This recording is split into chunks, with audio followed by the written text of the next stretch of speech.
Avant de commencer la vidéo, n'oubliez pas de vous abonner et d'activer la cloche. Nous avons également sorti un livre en ligne qui t'aide à devenir un meilleur chrétien et à renforcer ta relation avec Dieu. Clique simplement sur le lien en profil ou dans la description de la vidéo. Dans un monde où beaucoup abandonnent au premier obstacle, où la foi semble parfois s'essouffler face aux épreuves, Dieu cherche des hommes et des femmes qui tiennent bon, qui avancent malgré les tempêtes, qui refusent de lâcher sa main. La persévérance n'est pas une option.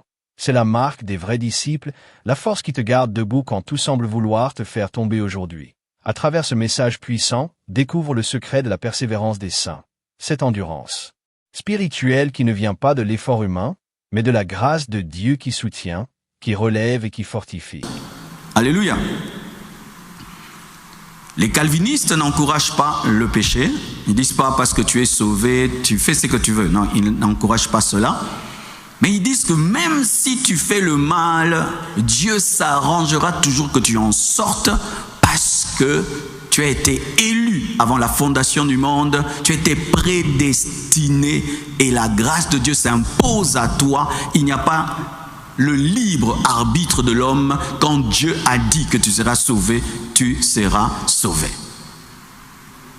Et voici les versets qu'ils présentent, les calvinistes. Ils disent dans Jean 10, versets 28 à 29, la Bible dit « Je leur donne la vie éternelle et elles ne périront jamais, jamais. Et personne ne les ravira de ma main. » Ça marche, non? Amen. Quelqu'un qui te présente ce verset, après tout ce que j'ai dit, eh bien tu dis, mais c'est vrai, la Bible le dit. Mon Père qui me les a donnés est plus grand que tous, plus grand que le diable. Et personne ne peut les ravir de la main de mon Père. Amen.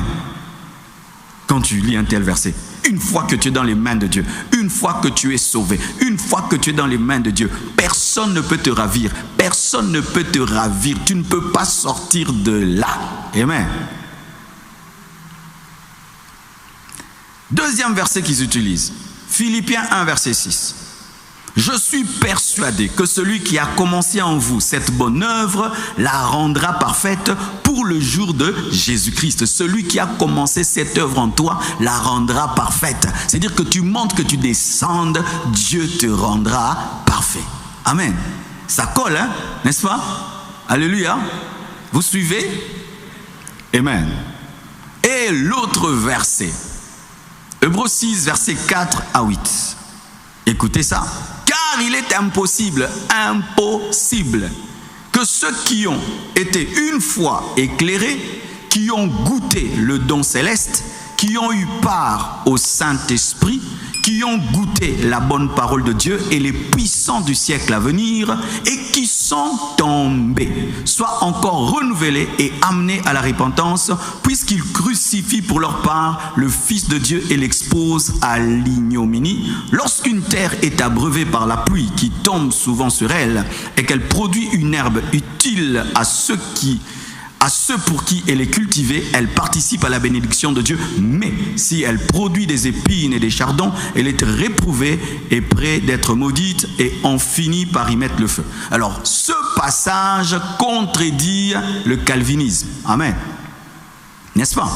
Parce que ce passage révèle que quelqu'un peut avoir goûté aux choses de Dieu, goûté à la puissance à venir, mais peut rentrer en arrière et lorsqu'il devient un apostat, il ne peut plus être sauvé. Et eux, ils disent ceci, on n'a pas dit manger, on a dit goûter. Il y a une différence entre goûter et manger. C'est-à-dire que c'était des faux chrétiens. S'ils étaient des vrais chrétiens, un vrai chrétien ne peut pas rentrer en arrière. Ils disent cela. En soi, voici. Lorsque quelqu'un a une doctrine, il se concentre sur les versets qui appuient sa doctrine et il veut nier les autres versets qui contredisent la doctrine. Voici la bonne doctrine. C'est celle qui prend tous les versets sans les nier et qui met l'équilibre entre les versets. Ça, c'est la bonne doctrine. Toute doctrine qui ignore d'autres versets est une fausse doctrine. La vraie doctrine accepte tous les versets et met de l'équilibre parmi ces versets.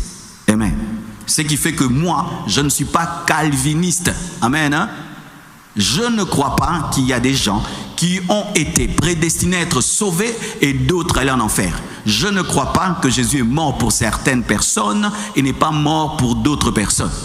Je crois autre chose. Amen.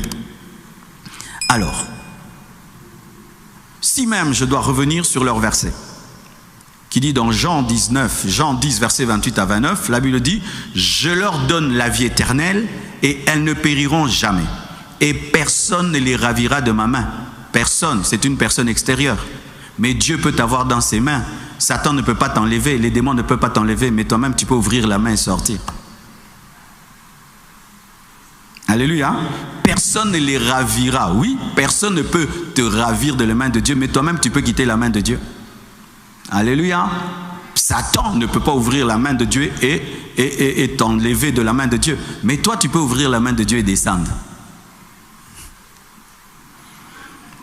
Ce qui fait que nous sommes des arminianistes. C'est-à-dire, si le terme est compliqué, jette-le. Amen, tu n'en as même pas besoin. Voici ce que nous croyons. Nous croyons au libre arbitre. C'est-à-dire que Dieu n'impose pas sa volonté à l'homme. L'homme choisit le bien ou le mal. Mais Dieu veut que tu choisisses le bien, mais tu peux aussi choisir le mal. Amen. Ce qui fait que personne n'en ira en enfer ne dira à Dieu, c'est ta faute. Mais il dira, c'est moi-même qui ai choisi. Et personne n'ira au ciel en se plaignant, moi je n'ai pas aimé le ciel, mais tu m'as amené malgré moi. Amen. Dieu respecte le libre arbitre. 2. L'élection divine est conditionnelle. Si tu crois, alors tu es élu. Si tu refuses de croire, tu n'es pas élu. Alors, comment comprendre les versets qui disent que Dieu les a connus d'avance? Dieu a connu d'avance ceux qui croiront, c'est-à-dire ceux qui voudront. Mais Dieu n'a pas dit d'avance que toi tu te perdras et toi tu vivras. Mais Dieu, connaissant les choses en avance, sait déjà que toi tu voudras. C'est pourquoi tu es élu d'avance, parce que tu voudras. Et Dieu sait que tu voudras, c'est pourquoi il t'a élu. Non pas qu'il t'a... Il a empêché à certains de vouloir, mais il sait que certains ne voudront pas. Car connaître et vouloir sont deux choses différentes. Dieu connaît d'avance ceux qui iront en enfer, mais Dieu ne veut pas d'avance ceux qui iront en enfer. Exemple. Tu es prophète et tu vois dans 10 ans que le Congo a des sérieux problèmes. Est-ce que tu le veux? Tu l'as vu. Dieu aussi peut voir en avance les choses sans les vouloir.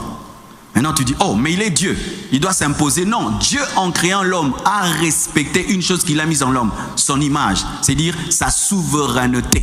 Dieu ne fait pas nous des clones, des robots. Dieu fait de nous des dieux en D minuscules qui ont une volonté où tu crois ou tu refuses de croire. Ainsi, nous sommes venus ici ce soir parce qu'on a voulu. Dieu n'a pris personne de force pour l'amener au culte. Tu as voulu. Et si même maintenant tu décides de rentrer à la maison, tu vas rentrer, vrai ou faux? Tu rentreras parce que Dieu te respecte et il t'honore et il ne peut pas s'imposer à toi. Tu dois le choisir.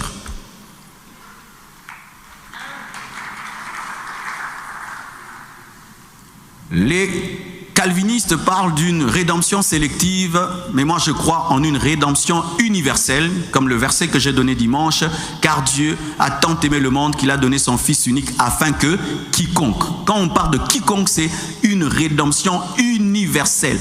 Jésus n'est pas mort pour certaines personnes, Jésus est mort pour tous les hommes, quiconque. Amen. Eux, ils prêchent une grâce irrésistible, c'est-à-dire que quand la grâce te choisit, tu te retrouves sauvé. Moi, je crois en une grâce résistible. C'est-à-dire que l'homme peut résister à la grâce et la refuser. Alléluia. La grâce ne s'impose pas en nous. C'est à nous de la choisir pour en bénéficier. Amen. Donc, si tu crois que comme tu es là, il y a un plan de Dieu pour toi qui s'accomplira sans que tu le veuilles, tu te trompes. Tu dois collaborer avec le plan de Dieu pour qu'il s'accomplisse. Amen. Aussi, ils disent qu'un chrétien ne peut pas perdre le salut, mais moi je crois, et ceux de cette doctrine de Jacobus croient que un chrétien peut perdre le salut. Un chrétien peut perdre le salut. C'est comme Dieu te met dans un bateau, mais tu peux sortir du bateau. Dieu peut te tenir dans sa main, toi-même tu quittes sa main. Tu peux mettre un insecte dans une bouteille pour le protéger d'une poule qui veut le manger. Eh bien, l'insecte peut sortir de la bouteille, être mangé. Alléluia. Ce n'est pas que Dieu veut nous perdre, mais nous pouvons décider de nous perdre.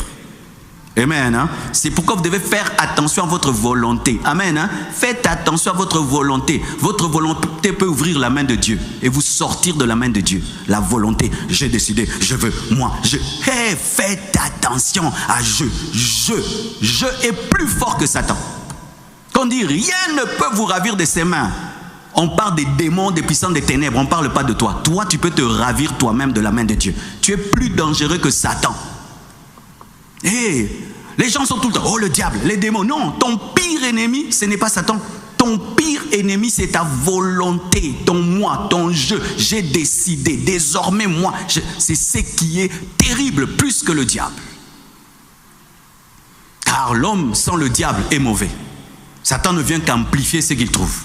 Amen. Si je ne parle pas, ce micro ne parlera pas. Il y a amplification de ma voix parce qu'il y a une voix. Satan ne vient qu'amplifier le mal qui est en toi. Mais s'il n'y avait pas le mal, il n'allait rien amplifier. Alléluia.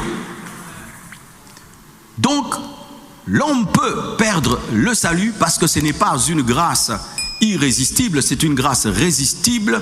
Et aussi, vous devez savoir ceci, que Dieu, dans son amour, aimerait que tous les hommes soient sauvés, mais dans son amour, il doit aussi respecter la volonté de certains hommes de ne pas croire en lui. Car Dieu ne s'impose à personne. Amen. Prenons le verset.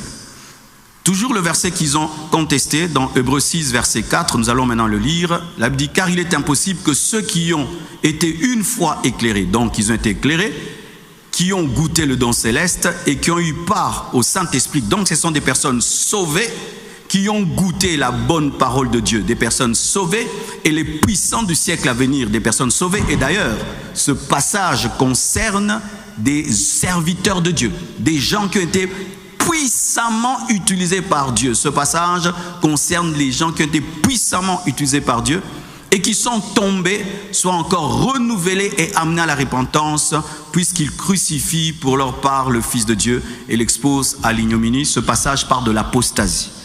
L'apostasie, c'est un degré de perdition qui vient après la rétrogradation. Quand tu aimes Dieu d'une certaine manière et puis tu cesses de l'aimer, tu baisses, tu es rétrograde. Mais quand tu rénies la foi et tu dis que tu ne crois plus en Jésus-Christ et vraiment de vrai dans ton esprit tu le crois, eh bien, Dieu ne peut plus rien faire pour toi, parce que si la croix de Jésus ne te sauve pas, qu'est-ce qui te sauvera encore? Alléluia. Hébreux 6, verset 4 confirme que quelqu'un peut même avoir été un serviteur de Dieu et il peut perdre son salut.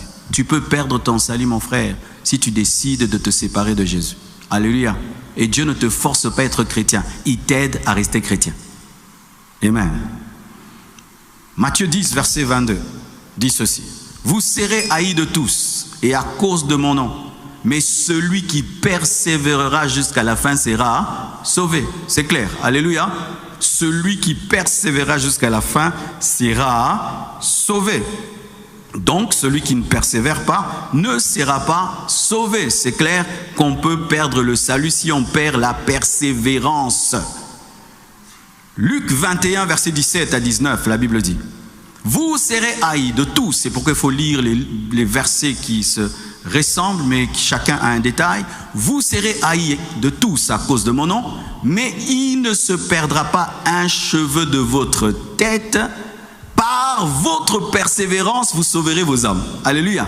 Tu vois, si tu lis le verset 18 sans lire le verset 19, tu vas dire Dieu s'en occupe, lui fait tout pour nous, n'en fait rien. Non, le verset 19 parle de la responsabilité de l'homme. Alléluia. Et le verset 19 dit, par votre persévérance, vous sauverez vos âmes. Dieu va veiller sur les cheveux de vos têtes, mais vous aussi, vous devez persévérer. Alléluia. Vous aussi, vous devez persévérer. Il y a la part de Dieu, il y a la part de l'homme. Dieu t'aide à demeurer en lui, mais toi, tu dois vouloir. Tu dois collaborer. Amen. Regardez encore. Hébreux 10, versets 38 à 39. La Bible dit: et mon juste vivra par la foi. Mais s'il se retire, il est déjà juste, mon âme ne prend pas plaisir en lui. Nous ne sommes pas de ceux qui se retirent pour se perdre, mais de ceux qui ont la foi pour sauver leur âme. Alléluia. Le juste peut se retirer. Et si le juste se retire, Dieu n'a plus plaisir en lui. Mais la volonté de Dieu est que nous puissions persévérer jusqu'au bout, n'est pas nous retirer, car il y en a qui se retirent en perdant leur foi. Ces passages confirment donc que Dieu veut qu'on persévère, mais Dieu ne nous oblige pas. Il y a la part de l'homme et la part de Dieu. Amen. Romains 8, versets 34 à 39. 35 à 39. Romains 8, 35 à 39. Qui nous séparera de l'amour de Christ? C'est reste la tribulation, ou l'angoisse, ou la persécution, ou la faim, ou la nudité, ou le péril, ou l'épée. Selon qu'il est écrit: c'est à cause de toi qu'on nous met à mort tous les jours, qu'on nous regarde comme des brebis destinées à la boucherie. Mais dans toutes ces choses, nous sommes plus que vainqueurs par celui qui nous a aimés, car j'ai l'assurance que ni la mort, ni la vie, ni les anges, ni les dominations, ni les choses présentes, ni les choses à venir, ni les puissances, ni la hauteur, ni la profondeur, ni aucune autre créature ne pourra nous séparer de l'amour de Dieu manifesté en Jésus-Christ notre Seigneur. C'est parmi les plus beaux versets de la Bible. Acclamons cette parole. Ce verset révèle ceci: que quel que soit ce qui t'arrive, en bien et en mal, tu ne peux pas et tu ne dois pas abandonner. Quel que soit ce qui t'arrive, le péril, l'épée, on met devant toi la mort, on dit: choisis. Si tu renies Jésus, tu vis. Si tu crois en lui, tu meurs. Amen. Hein? On met devant toi richesse et pauvreté. Tu demeures chrétien, tu deviens pauvre. Tu entres dans l'occultisme, tu deviens riche. Meurs pauvre. Amen. Hein? Les gens disent: si tu continues sur le chemin de Dieu, on t'abandonne, tu vivras seul, meurs seul. Alléluia. Quel que soit ce qui t'arrive, tu dois continuer. Alléluia. Soyez des chrétiens 4x4. Amen. Hein? Les voitures 4x4, quand il y a le bon goudron, ça roule. Quand il y a les montagnes, ça roule. Et ça roule. Dernièrement, on vient de m'envoyer une publicité d'une Jeep là, mais c'est grave. Dans un trou, elle sort. Ah, soyez des chrétiens comme ces Jeep là. Alléluia. Liboulou pense bimiko. Aucun sa magie. Mais bimi. Quel que soit le trou dans lequel la vie te met, tu continues. Si tu ne peux pas sortir, tu creuses un tunnel, tu sors de l'autre côté. Alléluia. T'es né bon. Tu n'as pas le droit de lâcher. Dieu te bénit malgré la bénédiction. Tu pries comme tu priais avant. Dieu t'élève, tu deviens un grand ministre, tu pries comme avant. Dieu te donne l'onction, tu es humble comme avant. Dieu te donne tout, tu es humble comme avant. Dieu te prive tout, tu l'aimes comme avant. Rien ne te sépare de l'amour de Dieu. Et tu dois télécharger l'application Persévérance qui va te permettre de résister lorsque il y aura des tempêtes ou des grandes bénédictions. Je disais toujours à Dieu: quand tu me béniras, quand tu m'élèveras, je te promets d'être un pasteur qui te craint, un pasteur humble. Dans ma pauvreté, je promettais la persévérance. Et je lui disais aussi: quand il y aura des tempêtes dans ma vie, ça ne touchera à rien mon engagement et mon zèle pour toi. Frères, sœurs, vous devez aller jusqu'au bout. Vous devez persévérer. Je ne sais pas quel problème tu as ou quelle bénédiction tu traverses ces derniers temps. Ce n'est pas une raison pour lâcher prise. La persévérance des saints, c'est conserver la foi et la parole de Dieu jusqu'à la mort. Alléluia, jusqu'à la mort. Même en pleurant, persévère. Même en riant, persévère. Même en rampant, persévère. Même je ne sais pas comment, mais persévère. Rien. Les hauteurs, les dominations, les principautés. Même si un démon géant décide d'anéantir ta vie, meurs avec la foi. Oh, c'est pourquoi les disciples, lorsqu'ils étaient persécutés par Néron, lorsqu'on les amenait dans des arènes remplies des lions affamés, afin de les brûler et les dévorer, ils entraient dans l'arène en train de chanter. On dit, mais c'est quel genre de personnes? On les brûle, ils sont en train de chanter. Certains même ont dit, non, on vous libère. Dit, non, tuez-nous, nous avons besoin de mourir afin de ressusciter. La persévérance des saints, ça fait de toi un chrétien que rien ne peut arrêter. Et le diable te craindra parce qu'il sait que tu es instoppable. Oh, donne-moi l'amen. Tu n'as pas cru pour abandonner. Tu n'es pas entré dans cette vie chrétienne pour rentrer en arrière. Frère, tu dois entrer en esprit et télécharger l'application persévérance. Et des fois, je vois comment nous sommes persévérants pour les choses de ce monde. Hein. Quand tu dois prendre... Regardez quand il y avait eu la pluie de dimanche là, et que Kinshasa était divisé en deux. De l'autre côté, il y avait l'aéroport. Les Congolais ont voyagé. Ils ont trouvé des idées. Certains ont traversé sur les dos de quelqu'un. Ils ont payé $150 pour arriver là-bas. D'autres ont marché dans l'eau. D'autres ont pris des motos. D'autres... Mais c'était terrible. Mais d'autres se sont débarrassés même de leurs valises pourvu qu'ils voyagent. Si pour un voyage de ce monde, les gens sont entrés dans la boue, sont entrés dans l'eau, sont montés sur des dos, à combien plus forte raison, le plus grand voyage, l'enlèvement de l'église, la résurrection dernier jour. Frère, si tu vas être sur le dos des... Monte, frère. Mais quel que soit ce qui arrive, si tu vas entrer dans la boue et dans l'eau, tu dois entrer. Tu dois entrer, tu dois entrer. Que rien ne te ravisse la foi, que rien ne te ravisse la saine doctrine. J'aimerais parler aux prédicateurs qui m'écoutent. Que rien ne vous ravisse la saine doctrine. Quelles que soient aujourd'hui les prédications à la mode, quelles que soient aujourd'hui les choses que tout le monde aime, restez attachés à la parole, à la Bible, à Jésus-Christ. Même si vous ne serez plus célèbre, ce n'est pas le problème. L'appel n'est pas la célébrité. L'appel, c'est la fidélité. L'appel, c'est la fidélité. Tu dois mourir avec le pain. Tu dois mourir avec le pain. Tu dois mourir en train de donner le pain. Alléluia. Si tu télécharges ça, le jour que ça arrive, tu vois, toute application téléchargée fonctionne lorsqu'il y a la connexion. Mais si tu n'as pas téléchargé ça, oh, moi je me suis converti pour que tout aille bien. Moi je ne prêche pas ça. Moi, je ne prêche pas la vie chrétienne bonbon biscuit. C'est un mensonge. Jésus a dit, vous serez persécutés. Vous serez haïs à cause de moi. Mais aucun de vos cheveux ne sera perdu. Mais vous sauverez vos âmes par la persévérance. Le diable, lorsqu'il t'appelle, il te ment. Mais Jésus te dit la vérité. Tu me suis, je te bénirai, mais avec persécution. Tu me suis, tu seras rejeté, combattu. Mais tu dois tenir bon. Je serai avec toi. C'est ça la parole de Dieu. Alléluia. Tu échoues à l'école, tu persévères. Alléluia. Tu échoues dans les affaires, tu persévères. Tu as des problèmes, comment tu persévères? Dieu te donne tout, tu persévères. C'est ça, mes frères. Si, regardez, nous venons ici, il y a la pluie et nous venons là, peut-être certains pour rentrer. Ça va être dur, tu vas rentrer à 22h. Et puis un jour, on te cherche là. Oh, le frère là, hey, il est devenu ambianceur. Oh, la sœur là, elle est 3e bureau. Vraiment, tous ces temps que tu as perdu là, pour être un jour 3e bureau, un jour tu deviens féticheur, un jour tu deviens vraiment. Quand je regarde toutes les années, moi j'ai été consacré au ministère à l'âge de 21 ans. Depuis l'âge de 23 ans, je suis pasteur. Jamais. Tout cet investissement, je vais le perdre. Jamais. Mon frère, tu as investi beaucoup. Il y a une grande couronne qui t'attend. Que Dieu te donne de voir ce qui t'attend. Et tu n'arrêteras pas. Tu ne t'arrêteras pas. Tu ne t'arrêteras pas. Tu as trop investi pour brûler le champ de maïs. Alléluia. Et tu sais, Satan est terrible. Regardez quand est-ce qu'il vient tenter Jésus. C'est vrai qu'il a tenté pendant 40 jours, parce qu'il dit qu'il a tenté 40 jours, mais la plus grande tentation, c'était la dernière. À la fin du jeûne, pour lui prendre tout, tu as emmagasiné, et puis à la fin, tu abandonnes.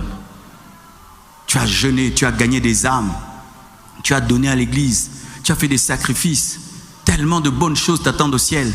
Et un jour, parce qu'on te donne un poste dans la politique, tu commences à faire n'importe quoi. Comme je vois des chrétiens qui ont abandonné Dieu parce qu'ils sont élevés, ils sont devenus des ministres, ils sont devenus des autorités. Il n'y a plus Jésus-Christ en eux. Mon frère, devenir ministre t'a changé. L'argent t'a changé, la gloire t'a changé, les billets de dollars t'ont changé.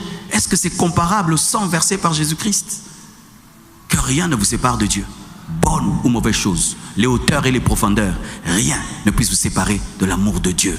Et quand tu es décidé, et ta volonté veut cela, Dieu va aider ta volonté à demeurer en lui. Parce que Dieu ne peut pas te forcer. C'est comme dans un mariage, tu ne peux pas forcer quelqu'un à vivre avec toi et Dieu ne peut pas te forcer à vivre avec lui. Tu dois le vouloir. Amen. Alors comment y arriver? Comment faire pour persévérer? Tout est dans la Bible. Comment les chrétiens de l'église primitive ont fait? Comment des hommes pouvaient persévérer dans la persécution? On les décapite, on les scie, on les brûle. Ils errent ça et là, habillés en peau d'animaux.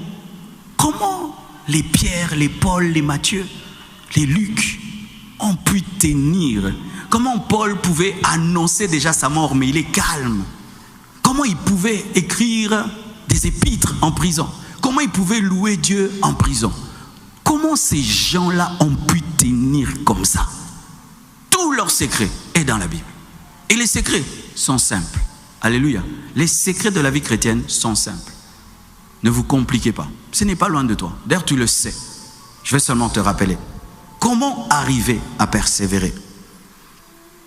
Acte 2, versets 41 à 47. La Bible dit: ceux qui acceptèrent sa parole furent baptisés. Et en ce jour-là, le nombre de disciples s'augmenta d'environ 3000 âmes.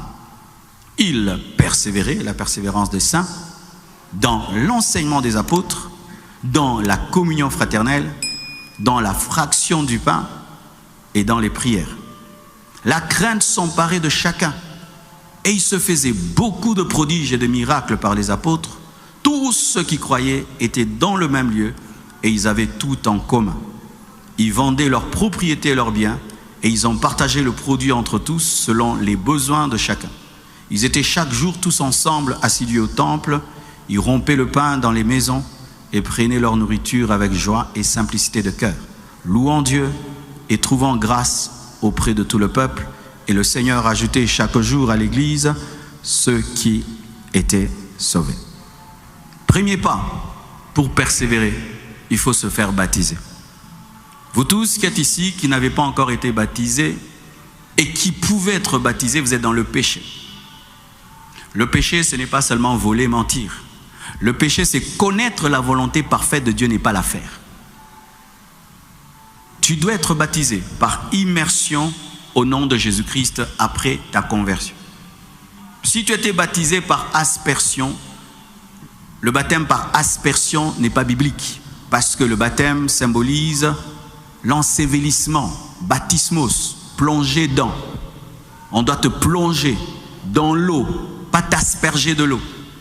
Et si même on t'a plongé dans l'eau, mais que tu n'étais pas encore né de nouveau, tu n'avais pas la foi en Jésus, c'est un faux baptême. Pour que le baptême soit vrai, tu dois avoir la foi en Jésus, et ce qui fait que tous les baptêmes des bébés sont faux. Amen. Si on t'a baptisé quand tu étais bébé, c'est un faux baptême. On t'a lavé sans savon. Alléluia. Tu dois être conscient parce que le baptême est un engagement d'une bonne conscience envers Dieu. Tu te convertis, adulte conscient, pas toujours adulte parce que même à 12 ans, 8 ans, il y a des gens qui se font baptiser, ils comprennent. Tu dois comprendre ce que tu fais, tu es né de nouveau. Ensuite, on te plonge dans l'eau au nom de Jésus. Ailleurs, au nom du Père, du Fils et du Saint-Esprit, il n'y a pas de problème. Et si tu n'as pas encore fait ça, malgré que tu es né de nouveau, mais tu refuses de lâcher ton ancien baptême de bébé ou ton baptême par aspersion, tu es dans l'ignorance. Battez-vous pendant ce mois de mai de vous faire baptiser. Car si Jésus-Christ, le Fils de Dieu, qui entre guillemets pouvait dire qu'il n'avait pas besoin d'être baptisé, a été baptisé par Jean-Baptiste alors que Jean-Baptiste ne voulait pas le baptiser, à combien plus forte raison nous qui sommes nés dans le péché? Tu dois te faire baptiser. Car celui qui se fait baptiser professe publiquement sa foi intérieure. C'est comme une prestation de serment. Lorsqu'un ministre est nommé, il doit prêter serment. Tu es déjà chrétien, mais tu dois prêter serment. C'est pourquoi dans l'église primitive, le baptême était important parce que ça révélait que cette personne dit publiquement sa foi, qu'elle est morte et ressuscitée avec Jésus. vous devez vous faire baptiser. Quand la Bible insiste sur une chose, tu dois la prendre au sérieux. Sinon, Jésus n'allait pas se faire baptiser. Deuxièmement, tu dois persévérer dans les enseignements. Tu vois le mercredi là, fais-en ton culte. Amen. Ce culte fait grandir plus que tous les autres cultes. Le culte du mercredi, il fait grandir plus que le culte du vendredi et le culte du dimanche. Dimanche, je prêche, papa. Veillez, on prie. Mais c'est ici que tu apprends les choses. Tu as l'appel à devenir prédicateur, viens mercredi. Tu vas devenir un grand enseignant de la parole. Tu viens de te convertir, tu veux les choses profondes dans les choses de Dieu. Tu veux vraiment connaître. Mercredi. Les enseignements font persévérer. Quand j'ai donné ma vie à Jésus-Christ, comme je vous ai dit, je l'ai abandonné. Après quelque temps. Pourquoi? Je me convertis, je reste à la maison. Je lis ma Bible moi-même. Je refuse d'aller à l'église. Et un jour, j'ai perdu ma Bible. Donc j'étais un chrétien sans Bible et qui n'allait pas à l'église. Personne ne m'enseigne. Et quand personne ne t'enseigne, eh bien, quand le diable va venir te dribbler, tu n'as pas de verset et tu n'as pas la connaissance. Un jour, des amis viennent. Marcelo, viens nous accompagner quelque part. Où? Non, viens m'accompagner voir ma copine. Ah. Je dis, ah, allez voir sa copine. Elle me dit, mais où est le mal? Oh, ça fait rien? Viens. Tu vois, je n'avais pas de verset. Ok, j'y vais. Je l'accompagne là-bas. Et sa copine ne l'aime plus, sa copine m'aime. Et je suis rentré dans le monde comme ça. Tu imagines ça? Pourquoi? Manque de versets, manque de connaissances, manque de Bible. Un chrétien qui n'a pas la Bible. Il ne lit pas la Bible et on ne m'enseignait pas la Bible. Parce que malgré que je m'étais converti, je méprisais les pasteurs et je méprisais l'église. Il y a des chrétiens comme ça. Il est chrétien mais il méprise les hommes de Dieu et il méprise l'église. Et c'est comme ça que je suis rentré dans le monde.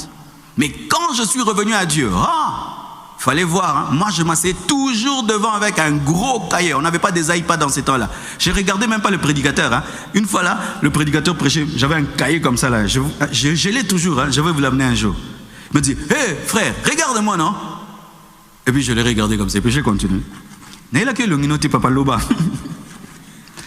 Et quand je suis allé relire mes notes, j'écrivais vraiment systématiquement, hein.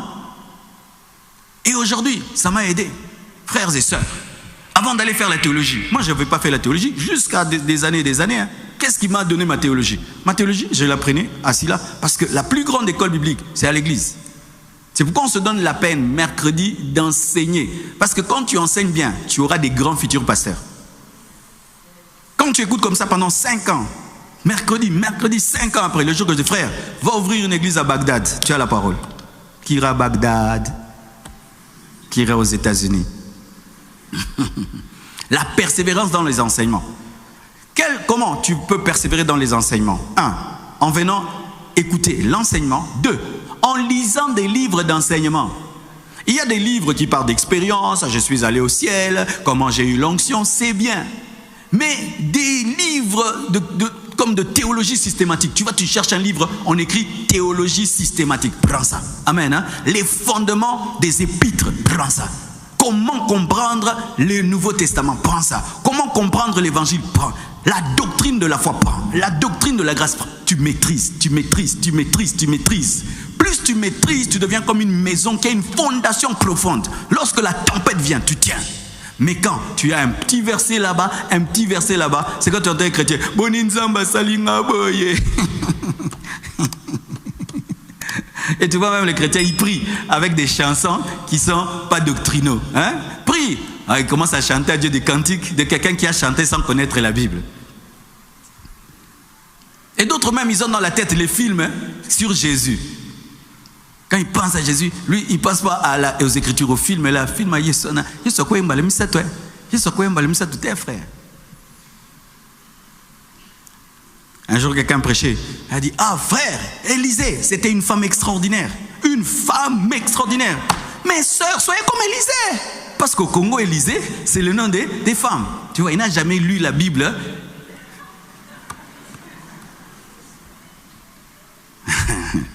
Alléluia.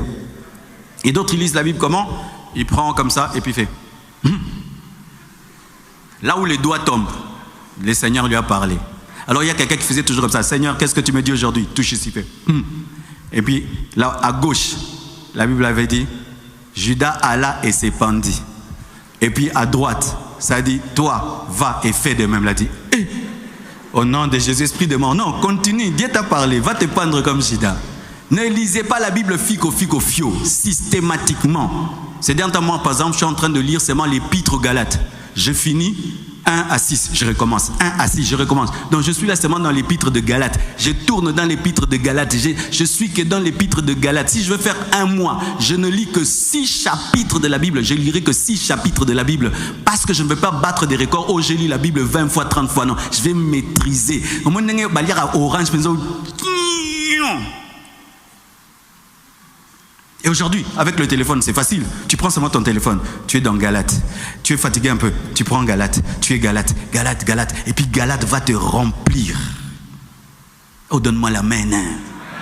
Lisez des livres sur l'enseignement. Lisez la parole systématiquement. Tu dis, je veux finir le Nouveau Testament. Tu lis tout l'évangile jusqu'à Apocalypse. Où tu dis, je commence à lire un chapitre dans le Nouveau Testament, un chapitre dans l'Ancien Testament, un chapitre dans le Nouveau Testament, un chapitre dans l'Ancien Testament. Ou si je finis un livre dans l'Ancien Testament, je viens dans le Nouveau Testament. Pendant de janvier en février, j'étais seulement sur Jérémie. J'ai lu tout le livre de Jérémie et les lamentations de Jérémie. J'étais que là et là et là et là et là. Et aujourd'hui, c'est comme si j'ai rencontré Jérémie, que c'est mon ami. Quoi donc? Alléluia. Tu vois, quand tu regardes trop un film, tu finis par croire que tu connais l'acteur, non? Et quand tu lis trop sur quelqu'un, Daniel, tu commences même à imaginer Daniel, vrai ou faux? Quand tu lis trop Paul, tu commences à imaginer Paul. Chacun de nous a l'image de Paul dans sa tête, vrai ou faux? Quiconque est lecteur de la parole, tu commences même à imaginer la maison là où Éticus était tombé et tout. La Bible devient comme une réalité pour toi. Et quand tu es dans les enseignements, frère, le jour que quelqu'un te prêche une fausse doctrine, un verset sort. Quelqu'un qui te dit une chose, un verset sort. Alléluia. Il est écrit, il est aussi écrit. Il est écrit, il est aussi écrit. Frère, un jour Satan prendra quelqu'un qui connaît la Bible, mais à l'envers. Si tu n'as pas la vraie parole, tu vas te retrouver dans des sectes. Toutes ces personnes intelligentes qui se retrouvent dans les sectes se retrouvent comment? Leur intelligence n'était pas enracinée dans les Écritures.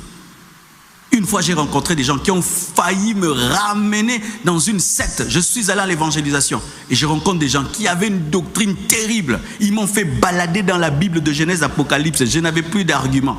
Je rentre vite chez mon pasteur. Pasteur, on voulait même me baptiser. T'imagines, moi je suis allé évangéliser, on voulait me baptiser dans la douche. Mais mon esprit me disait, on ment. Mais je n'ai pas de verset. Je rentre voir le pasteur. Il m'explique tout. Heureusement que j'étais à ses pieds. Frère, aimez l'enseignement. Demeurez dans les enseignements. Et vous persévérez. 2, dans la communion fraternelle. Ne vous coupez jamais de la communion fraternelle. Amen. Lorsque quelqu'un veut se perdre, il quitte ses amis qui le poussent dans la sainteté. Vous avez un groupe de gens qui vivent dans la sainteté, dans la crainte de Dieu. Ne quitte jamais ce groupe-là. Ce groupe-là est là pour veiller sur toi. Le jour que tu vas dévier, ils vont te dire, oh, comment tu as commencé à t'habiller comme ça? Oh, comment tu parles comme ça? Oh, mais où est ta femme? Oh, où est ton mari? Oh, mais comment tu... Aie toujours des gens qui veillent sur toi. On se retire souvent pour s'égarer. On se retire souvent pour se perdre. Et avant que j'abandonne Dieu en ce temps-là, c'est parce que je n'allais pas à l'église. Je ne voulais pas la communion fraternelle. Je voulais Dieu, mais je ne voulais pas les enfants de Dieu. Alors que les enfants de Dieu sont une stratégie de Dieu pour nous garder en Dieu. Alléluia. Parmi les stratégies de Dieu dans ta vie, il y a une personne. Elle est ta sentinelle. Alléluia. Elle est ta sentinelle. Chaque fois que tu sens que tu ne supportes plus la compagnie des personnes saintes, des personnes pures, tu es en danger. Quand vous voyez quelqu'un changer de milieu, bizarrement, mais ce milieu, ce n'est pas aller vers le haut, c'est descendre en qualité, il est en danger. Quand tu vois quelqu'un qui quitte un milieu des gens saints, des gens qui craignent Dieu, mais il entre dans les milieux des aventuriers, il est en danger. Pourquoi tu ne supportes plus les gens sérieux? Pourquoi tu ne supportes plus les gens qui prient? Pourquoi tu ne supportes plus les gens qui sont dans la parole? Pourquoi tu ne supportes pas les gens qui sont stricts dans les choses de Dieu? Pourquoi? Parce qu'en toi, le laxisme est entré.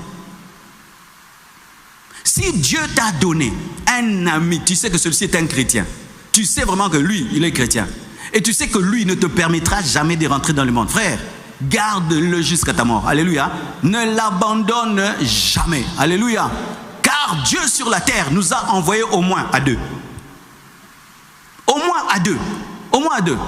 Il y a quelqu'un qui a été créé pour toi. Pas seulement ta femme et ton mari. Il y a quelqu'un comme David et Jonathan. Tant que Jonathan était à côté de David, il a vécu. Quand il a quitté David, il est mort. La communion fraternelle. Venir à l'église. Quand tu arrives ici par exemple, Et tu vois que malgré la pluie, il y a des frères et sœurs. Ça te fait quoi? Ça t'encourage. Je ne suis pas le seul à aimer Dieu, nous aimons Dieu. Ça te donne le courage, n'est-ce pas? Alléluia. Aimer la communion fraternelle, persévérer dans la communion fraternelle. La vie chrétienne ne se vit pas seule. La vie chrétienne ne se vit pas seule. Tu peux prier seul, mais après avoir prié seul, il y a un groupe. Alléluia. Quatrièmement, la Sainte Seine. La Sainte Seine permet de persévérer. Et comme je vous l'ai dit, si nous ne faisons pas la Sainte Seine tous les jours, mais je crois qu'on doit arriver à faire cela, ce serait une bonne chose chaque fois que nous avons culte d'avoir la Sainte Seine. Mais comme on ne le fait pas encore, fais toi-même la Sainte Seine. Avant de venir ici, j'ai pris la Sainte Seine. Au coin de ma chambre, j'ai ma Sainte Seine. Quand je finis de prier, de lire ma Bible, je prends la Sainte Seine. Voici ce que la Sainte Seine fait. La Sainte Seine attache à Jésus. Parce que plus tu demeures dans la vie chrétienne, tu peux oublier Jésus. Parce que dans la vie chrétienne, il y a beaucoup de choses. Beaucoup de choses. Tu peux aller dans une fête de mariage, mais on mange, on danse, les amis causent entre eux. Et certains dans une fête de mariage oublient même les mariés, n'est-ce pas? On commence à causer entre nous, on commence à parler de politique et tout le reste. Mais on est venu au mariage, on se concentre sur la nourriture, on se concentre sur la danse, et puis on oublie même les mariés. Il en est de même avec la vie chrétienne. Tu peux te retrouver dans la vie chrétienne, tu as oublié Jésus. Tu t'occupes des choses de Jésus, l'œuvre de Jésus, l'onction de Jésus, les trucs de Jésus. Mais Jésus lui-même, tu l'as oublié. Mais la Sainte Seine, tu ne peux jamais la prendre sans te fixer sur Jésus. La Sainte Seine te rappelle tous les jours que quelqu'un est mort pour toi. La Sainte Seine te rappelle tous les jours que quelqu'un revient. La Sainte Seine te rappelle tous les jours que le sang a coulé pour toi, qu'un corps a été brisé pour toi. La Sainte Seine te rappelle tous les jours que tu as fait une alliance avec quelqu'un. La Sainte Seine te rappelle tous les jours d'avoir une vie chrétienne christocentrique. Et la Sainte Seine tous les jours t'exige d'être saint. Parce que tu auras peur de prendre la Sainte Seine dans le péché. Ainsi, la Sainte Seine sera le baromètre et le thermomètre de ta sanctification. Chaque fois que j'ai peur de prendre la Sainte Seine, je me dis, pourquoi tu ne veux pas prendre la Sainte Seine? Pourquoi? Il y a quelque chose dans ton cœur. Regarde, vérifie. Ah, c'est vrai, je suis énervé. Règle le problème et prends la Sainte Seine. Prendre la Sainte Seine tous les jours te permet de savoir si tu es en communion avec Dieu ou tu ne l'es pas. Je te défie. Va acheter du jus de raisin. Va acheter un pain. Et pour que tu ne puisses pas avoir des pains qui pourrissent, prenez même des biscuits. Il y a des biscuits à l'olive. Tu coupes ça en plusieurs morceaux, tu mets dans un bocal, tu fermes, et puis tu as ton jus que tu mets dans un frigo ou bien tu gardes bien. Et chaque matin, tu passes par là et tu prends. Et tu vas voir, si seulement tu t'approches, tu as peur, sache que si tu meurs et s'il y a l'enlèvement, ce n'est pas celle que tu iras. Parce que si le symbole de son corps te rejette, alors lui-même s'il venait. Alléluia. Persévérer dans la Sainte Seine te donne de persévérer en Christ. Les prières, il persévérait dans les prières. Mes frères, il faut prier. Aimer les 30 minutes avant le culte. Amen. Hein? Lorsque tu remarques que tu n'aimes plus venir 30 minutes et t'asseoir là et prier, pose-toi la question. Comment je peux être chrétien mais je n'aime pas parler à Dieu? Comment je peux être chrétien? Je parle bien aux humains, mais quand il s'agit de parler à Dieu, je manque quoi lui dire. Mais quand tu pries, la prière fortifie ton esprit. Quand tu pries, la vie divine entre en toi. Quand tu pries, Dieu te remplit de son esprit. Et un pneu rempli va vite et va loin. Alléluia. La prière te donne la plénitude de l'esprit, te donne l'amour pour Dieu, te donne la révélation de la parole, te donne la force de continuer, te donne la force de vaincre la tentation, te donne l'accélération spirituelle. Priez, priez. Priez le matin, priez à midi, priez la nuit, priez dans vos cœurs, priez avant de dormir, priez avant de manger, priez dans vos voitures, priez, priez, priez, priez. Priez quand vous avez envie de prier. Priez quand vous n'avez pas envie de prier. On ne prie pas parce qu'on a envie de prier. On prie parce qu'il faut prier. Alléluia. D'ailleurs, les hommes de prière n'attendent pas l'envie de prier pour prier. Et s'il y a même un temps où il faut prier, c'est quand tu n'as pas envie de prier. C'est quand le ciel est disponible et Satan ne veut pas que tu pries.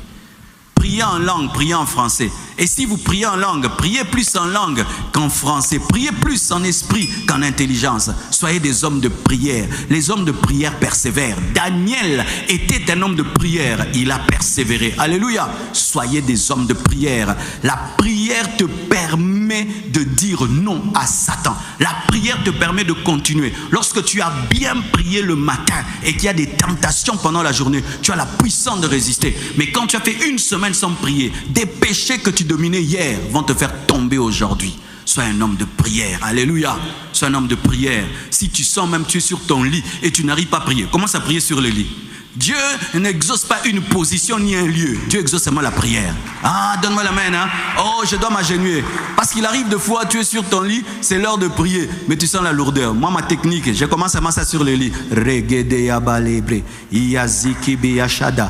Même si tu as sommeil, oh riababa, chandalabro, soukaba. Et plus tu pries, la viande, et keriamazayaba. Tu vas au coin maintenant du lit, et riamamama, chandalababa, et baba. Et puis tu te lèves, tu vas maintenant là où tu pries, tu t'agenouilles, korabazia, renda baba baba baba baba. Et si même quand tu pries, tout d'un coup tu sommeilles. Quand tu te réveilles, Eriabakaya, Ikamayama, Chandalabazitela. Tu as sommeil, tu te laves le visage, tu reviens. Au café, tu bois. Mais Dieu dit, c'est en fait déterminé. Eriababa. Et ces derniers temps, non, les Nigériens exagèrent. Vous voyez comment ils prient en langue maintenant, hein? C'est-à-dire que montre à Dieu que moi je suis déterminé, je ne t'abandonnerai pas. Aide-moi à rester près de toi, rechercher la plénitude. Et lorsqu'un péché te domine, amène ce péché dans la présence de Dieu. Lorsque tu as la tristesse, amène ça dans la présence de Dieu. Lorsqu'il y a une faiblesse, amène dans la présence de Dieu. Lorsqu'il y a un combat, amène dans la présence de Dieu. Amenez ça dans la présence de Dieu. Amenez votre chair dans la présence de Dieu, afin qu'elle soit crucifiée, parce que c'est la présence de Dieu qui crucifie la chair. Si les gens, quand ils sont malades, vont à l'hôpital, pourquoi toi tu fuis la présence de Dieu quand tu pêches? S'il y a un endroit où il faut courir quand on pêche, c'est la présence de Dieu. S'il y a un endroit où il faut courir, tu vois, tu as péché, vraiment tu es tombé, tu sens que ton ancienne vie revient. Cours à l'hôpital. L'hôpital, c'est la présence de Dieu. Il ne te rejettera pas. Il ne te rejettera pas. De la même manière, on prend les cas graves, on les met dans la salle d'urgence. Dieu va te dire, pressez, pressez, mettez-le dans la salle d'urgence. Car où le péché abonde, la grâce de Dieu surabonde. Donne-moi la main, je vais te parler. Le diable, sachant que le secret de la sanctification, c'est la prière, quand tu pêches, il t'empêche de prier. Arrête de prier. Toi, tu joues avec Dieu. Regarde ce que tu as fait là. Toi, tu veux prier. Toi, tu veux prier. Maintenant, si je suis malade, on va où? À l'hôpital. Quitte-la. Moi, je vais à l'hôpital. Oh, toi, tu fais tout le temps, tu pêches et puis tu reviens. Mais il y a des gens qui habitent l'hôpital. Moi, je vais habiter l'hôpital. Je vais habiter la présence de Dieu jusqu'à ce que Dieu va me changer. Si ça va prendre 10 ans, si ça va 30 ans, reste là, Dieu te changera. L'Égypte a fait 40 ans pour sortir des Juifs. Mais Dieu a pris le temps de les travailler dans le désert. N'écoute jamais la voix du diable quand tu pêches. Tu finiras comme Judas. Écoute la voix du Saint-Esprit, tu finiras comme Pierre. Tu pleureras, tu te repentiras et Dieu t'utilisera. Alléluia. Cette vie chrétienne, mes frères, c'est comme des fois un taureau sauvage. Tu es sur son dos et tu sens que tout veut que tu puisses sauter. Qu'est-ce qu'ils font les toreros? Ils prennent une corde, ils enlacent sur le cheval et sur eux-mêmes. Même si ça monte, tu tiens. Et ce qui t'aide à tenir, c'est la prière. Et quand tu vois qu'un mal commence à te dominer, va jeûner. Va jeûner. Beaucoup de choses ont quitté ma vie dans des retraites. Tu sens qu'il y a une chose dans ta vie. Tu fais tout, ça ne part pas. Tu entres en jeûne et prière. Quand tu sors du jeûne, c'est rester là-bas. Toi, tu sors seul. Je te dis la vérité. Paye le prix. Une semaine, tu t'enfermes. Tu dis, Dieu, enlève ça dans ma vie. Un mois, tu t'enfermes. Seigneur, enlève ça dans ma vie. Tu vas entrer là. Quand tu sortiras, ça va rester là-bas. Alléluia. Soyez des hommes de prière. Soyez des hommes de prière et vous allez persévérer. Paul était un homme de prière. Pierre était un homme de prière. Les apôtres étaient des hommes de prière. Il n'y a pas de persévérance sans prière, mes frères. Il n'y a pas de vie chrétienne sans prière. C'est pourquoi vendredi, viens prier. Oh, 0h à 4h du matin, viens prier. Et comment on apprend à prier? En priant. Oh, comment on prie? Prie. Si tu veux, comment on conduit un vélo? Monte sur le vélo, n'est-ce pas? On te pousse, tu vas... Oh, pasteur, comment je ne sais pas prier? Viens, parle seulement. Ça viendra. Alléluia. Priez, aimez la prière, respectez vos heures de prière, respectez vos rendez-vous avec Dieu. Quand tu as dit à Dieu 4h du matin, sois là 4h du matin, mets ton alarme et prie le Seigneur. Amen. Il persévérait dans la crainte de Dieu pour pour demeurer chrétien, tu dois craindre Dieu. Je ne crois pas que la grâce enlève la crainte de Dieu. Quand seulement la crainte de Dieu commence à te quitter, mon frère, tu vas abandonner. J'ai vu des gens avec qui j'ai cru comment ils sont rentrés dans le monde des petites choses. Tu le voyais quand il était dans l'église, il était concentré. Maintenant, il peut causer en plein culte. Il peut chiquer en plein culte. Il se lève, il sort, il y a culte. Lui, il est au bureau. Des petites choses comme ça. Tout le monde est concentré. Lui, il n'est plus concentré. Il regarde à gauche, à droite. Il regarde chez ses chaussures. Tu sens qu'il est en train d'abandonner Dieu.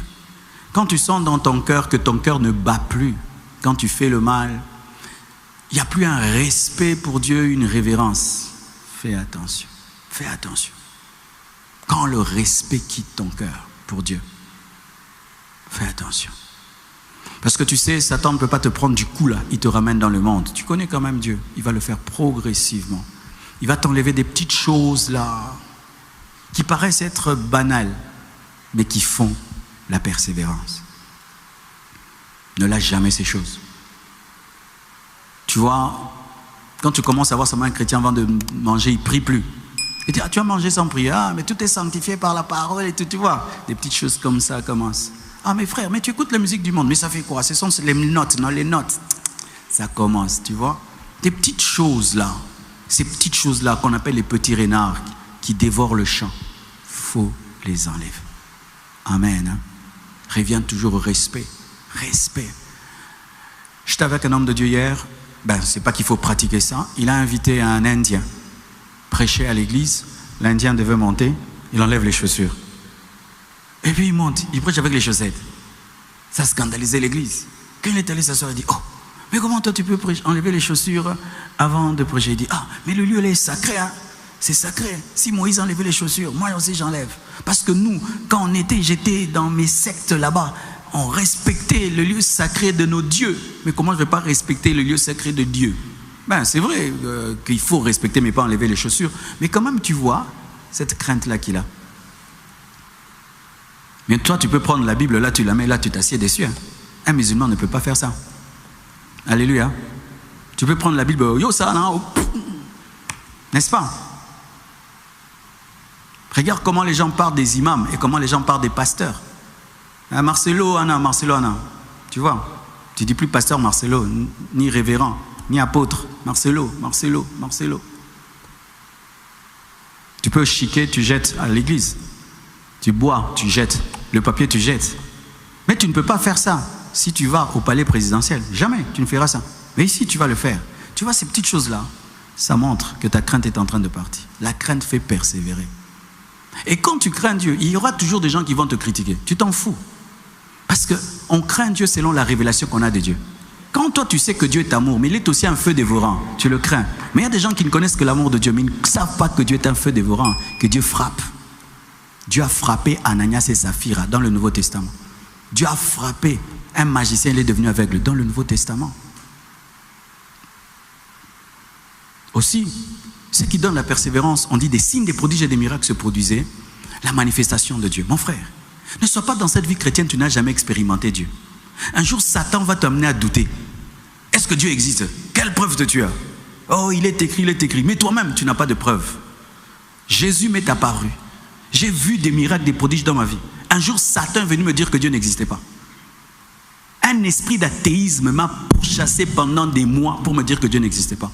Parmi les choses qui m'ont aidé, en plus de la parole, c'était les expériences que j'avais faites avec Dieu. J'avais expérimenté Dieu. Frère, cherchez à expérimenter Dieu.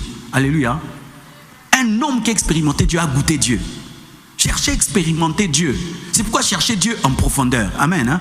Soyez des chrétiens en profondeur. Cherchez à vivre Dieu. La Bible n'est pas théorique. Tu peux l'expérimenter.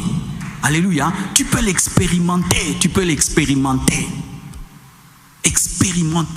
Expérimenter Dieu donne de la persévérance. Tu as prié un jour, Dieu t'a exaucé. Ça donne la persévérance. Un jour, tu as prié, tu as entendu la voix de Dieu. Tu as eu une vision, tu as eu un songe où tu as senti seulement la gloire de Dieu autour de toi. C'est important, ces choses-là. Nous ne devons jamais refuter les manifestations de Dieu dans l'église. C'est important, vivre la manifestation de Dieu. Ça donne la persévérance. Et aussi, l'assiduité au temple. Venir à l'église mercredi, vendredi, dimanche, mercredi, vendredi, dimanche. Ça paraît être de la monotonie. Frère, il y a la persévérance dedans. Tu vois comme tu as écouté la parole là, quand tu sors, qu'est-ce qui va être dans ta tête? Rien que cette parole, non? Elle peut t'accompagner même jeudi, vendredi, jusqu'à dimanche, n'est-ce pas? C'est important. La Bible dit, ils étaient assidus au temple. Et en ce temps-là, on priait tous les jours. Ils n'avaient pas un programme mercredi, vendredi, dimanche. Tous les jours, ils étaient assidus au temple.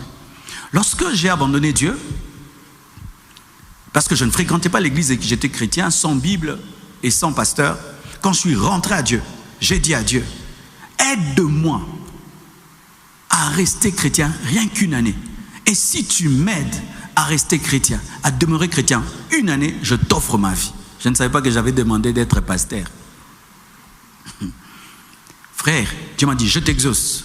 Tous les jours, tu seras dans ma présence. J'ai dit, comment? Il me dit, tu vas prier dans telle église. Et quand même cette église n'aura pas un programme, tu iras toujours dans des programmes d'église. Mes frères, moi j'étais à l'église mercredi, lundi, mardi, mercredi, jeudi, vendredi, samedi, dimanche, tous les jours. S'il n'y a pas culte, je vais même dans un deuil où on prêche, où il y a une veillée, une retraite. Il fallait que j'écoute la parole tous les jours, tous les jours, tous les jours, tous les jours, parce que le mal était trop profond en moi par rapport à mon âge. Alors il fallait que je sois dans un soin intensif. Je devais être sous bonbonne et respirateur. Après une année, Dieu m'a dit, j'ai accompli une année. Maintenant, tu me donnes ta vie. Jusqu'aujourd'hui, je suis chrétien. Depuis l'âge de 16 ans, je ne suis jamais plus rentré dans le monde. Jamais n'a pengwa depuis l'âge de 16 ans. Jamais j'ai abandonné Dieu. Depuis l'âge de 16 ans. Aujourd'hui, ça fait 34 ans. 34 ans. Je ne connais pas c'est quoi abandonner Dieu. Pourquoi? L'assiduité, l'assiduité, l'assiduité, l'assiduité, l'assiduité. Si je fais seulement un jour, je n'ai pas vraiment été dans la présence de Dieu. Personnellement, je sais que j'étais dans la présence de Dieu. Je sens comme si je commence à mourir. Je sens comme si c'est une fleur qui n'a pas été arrosée. Frères et sœurs, tous ces gens que vous entendez, Tel, Osborne, jusqu'à 80 ans, ou Billy Graham et tout, frères, ces hommes ont payé le prix. Si tu ne fais pas comme eux, frère, le Satan qui a perverti les gens que vous connaissez là, te pervertira aussi. Il n'y a pas de super homme, il n'y a qu'un super Dieu. Alléluia. L'assiduité au temple. Une autre chose, la joie. Les personnes heureuses persévèrent. Les personnes tristes abandonnent. Avant que quelqu'un abandonne, il devient triste en Jésus. Chantons, prions, alléluia. C'est pourquoi, malgré même ce qui m'est arrivé, je fais de mon mieux d'être heureux. Si seulement je deviens triste, je peux vous dire, frères et sœurs, j'aimerais que vous puissiez me donner un congé de 2 ans. Et puis, je vais habiter à Hawaï. Quand je reviens, je vous amène 4 femmes. Et avec une nouvelle doctrine. Vous savez qu'Abraham, le père de la foi. Nous, on va passer au pingouin. Frère, gardez la joie. Gardez la joie. Gardez la joie. Gardez la joie. Soyez heureux dans la présence de Dieu. Riez, souriez, soyez heureux. Si même tu as une douleur à droite, cherche la joie à gauche. Amen. Hein? Quand tu n'as pas ceci, cherche quelque chose, mais ayez toujours la joie. Et si tu ne peux pas trouver la joie dans quoi que ce soit, trouve ta joie en Jésus, car Jésus suffit pour être heureux. Jésus suffit pour être heureux. Comment Paul pouvait célébrer Dieu en prison? Où est-ce que tu as trouvé la joie? La joie était en Dieu. Soyez heureux. Tu n'es pas marié, sois heureux. Tu es heureux. Tu n'as pas, sois heureux. Tu échoues, sois heureux. Tu y réussis, sois heureux. Soyez heureux. Soyez heureux.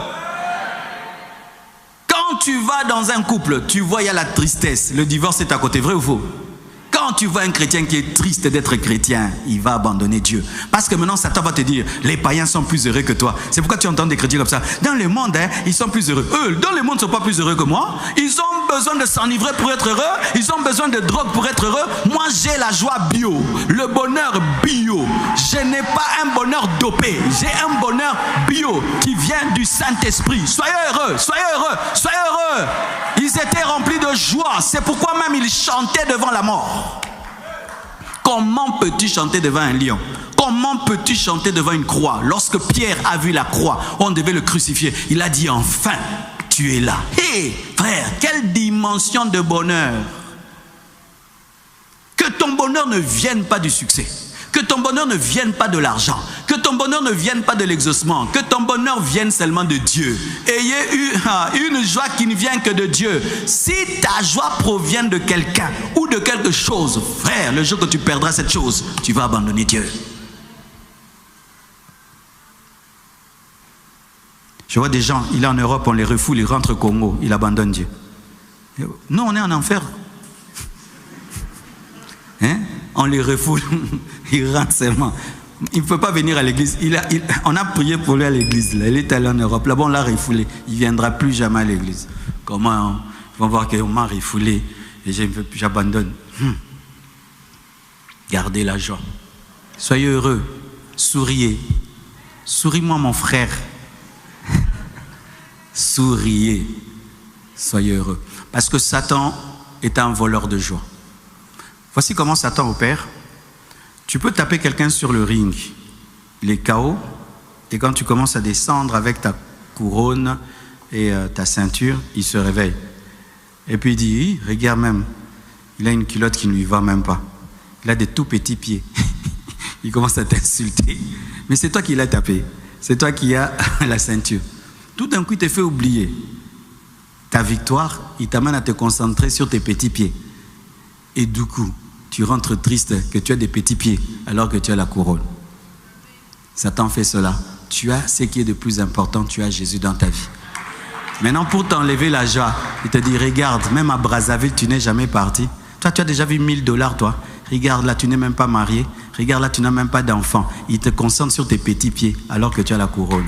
Dis-lui, je t'ai tapé, ferme ta bouche. Je t'ai tapé, je t'ai tapé, je t'ai tapé. J'ai Jésus, j'ai Jésus, j'ai Jésus, j'ai Jésus. Le contrat, c'était Jésus. Amen, hein? Vous tous qui avez perdu la joie pour quelque chose, vous abandonnerez Dieu. Vous abandonnerez Dieu parce que tu es malheureux une année, malheureux 2 ans, malheureux 4 ans, malheureux 10 ans. Tu vas abandonner, ça va te ronger. Tu dois développer une joie qu'on ne peut toucher. Et la joie qu'on ne peut toucher n'est fondée que sur Jésus. Point barre. C'est pourquoi l'Église doit prêcher Christ. Si on prêche les bénédictions pour que les chrétiens soient heureux, frère, la bénédiction n'est pas constante. Car même celle de Job lui a été ravie par Dieu. Même Isaac a été pris par Dieu. Amen, hein? Pour terminer, la croissance spirituelle. La Bible dit l'Église, chaque jour, Dieu envoyait à l'Église ceux qui étaient sauvés. L'Église ne grandit que quand les chrétiens grandissent. Et donc, ils connaissaient une grande croissance spirituelle qui faisait que Dieu ajoutait. Si tu ne veux pas abandonner Dieu, grandis chaque année, grandis chaque mois. Ne sois jamais le chrétien d'hier aujourd'hui. Ne sois pas le chrétien de 2024 en 2025. Les cibles statiques sont atteintes facilement. Les cibles dynamiques sont difficiles à être ciblées, détruites. Un militaire qui ne bouge pas sera tué facilement. Un militaire qui rampe, qui marche, qui court, c'est facile de le tuer. Quand tu demeures bébé, année après année, Satan a le temps de ficeler un plan pour t'anéantir. Mais chaque année, si tu deviens un autre homme, une nouvelle femme, quand on fait un plan sur l'homme que tu étais en 2024, tu deviens un autre homme. Il doit faire encore un autre plan. Tu deviens un autre homme. Il faut un autre plan. Tu deviens un autre homme. Tu deviens un autre homme. Jusqu'à ce que tu atteignes la stature parfaite de Christ. Grandissez tous les jours. Croissez tous les jours. Tu ne priais pas, tu commences à prier. Tu ne pardonnais pas, tu commences à pardonner. Tu ne te sanctifiais pas en pensée, tu commences à te sanctifier en pensée. Tu n'évangélisais pas, tu commences à évangéliser. Tu ne jeûnais pas, tu commences à jeûner. Tu ne lisais pas la Bible, tu commences à lire la Bible. Tu ne partageais pas, tu commences à partager. Chaque fois quand tu fais le bilan de ta vie chrétienne, tu sens que quelque chose s'est ajouté, quelque chose s'est ajouté. Et lorsque tu ne fais que grandir, ton attachement à Dieu, ton amour pour Dieu et pour les hommes croîtra, grandira. Et tu sais, lorsque chaque année tu grandis, la vie chrétienne devient tellement merveilleuse parce que tu découvres chaque année des choses nouvelles, des choses plus profondes. Tu ne te lasses pas de cette vie chrétienne. La vie chrétienne devient la sainte lorsqu'on demeure la même personne. Après année après année, on est la même personne au même niveau de bébé. Et quand quelqu'un demeure bébé toute sa vie, il attrape des maladies et tu meurs. Tu dois grandir. Tu es venu à l'église, on te suit. Mais après des années, on n'a pas besoin de te suivre. Tu es venu à l'église, tu tombais chaque samedi. Mais après des années, tu ne peux pas tomber chaque samedi. Il y a des choses qui doivent te quitter. La croissance fait persévérer. Alléluia. Et tout cela est possible. Si tu as Jésus, tu as le Saint-Esprit. Cet esprit de persévérance est en toi. Tu dois seulement permettre à cet esprit de se manifester, de te prendre en charge, de te diriger, de te conduire. Parce que tout ce que je viens de t'enseigner, l'Esprit de Dieu te le dit, n'est-ce pas? Mais tu dois laisser l'Esprit de Dieu manifester cette vie. Et je t'assure, jusqu'à ta mort, jusqu'à l'enlèvement, tu seras chrétien. Telle est la persévérance des saints. Que Dieu vous bénisse.